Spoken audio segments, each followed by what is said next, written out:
Karen O'Donnell, your inner GPS coach. I'd like to share with you a journey I've been on. It's not a physical journey. Well, maybe you can call it that. But it's a journey from your head to your heart. And it was with one learning for me in particular. Back in 2006, I had a wake-up call. Now, at that stage, I'd been a personal growth coach for quite a few years, and I was familiar with limiting beliefs.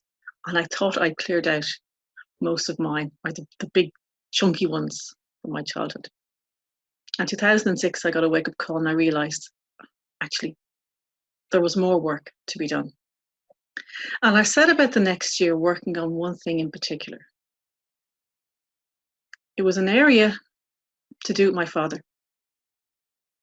I didn't have the easiest childhood with my father. He was quite abusive physically.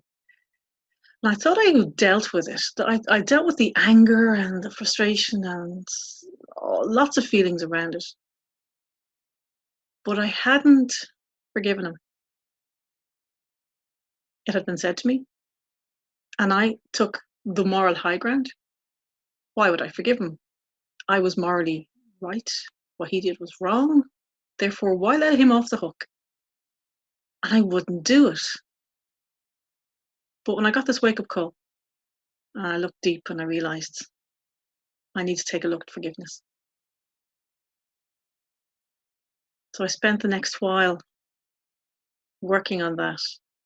In fact, it was two people I needed to forgive. First one was my father.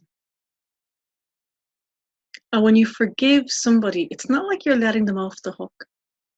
It's like you're allowing yourself to move forward out of that energy.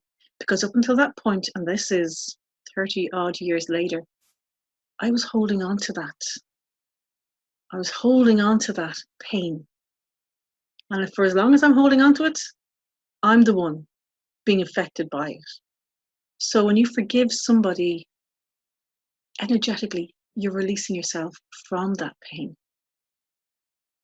And the other person I needed to forgive was myself. Myself for holding on to it, reliving those moments, justified in holding on to that story because it was part of me. Isn't that crazy?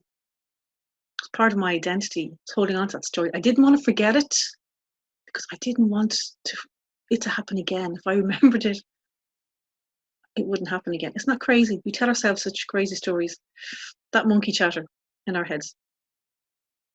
So I needed to forgive me for holding on to it for all those years. So I did that. And the release and the relief was immense. And I moved on from that. And I could see my father and myself very differently when I'd done that. It's quite an amazing journey to go on. And it's a journey I go on lots of times. And there are times when I need to catch myself where I'm holding a grudge. I need to say, whoa, what am I doing here? Let it go. I don't want to be stuck in here. And so if you're holding on to feelings, anger, frustration, any of those, and they're connected to other people who perhaps have caused these, do yourself a favor. Let it go. Have a great day.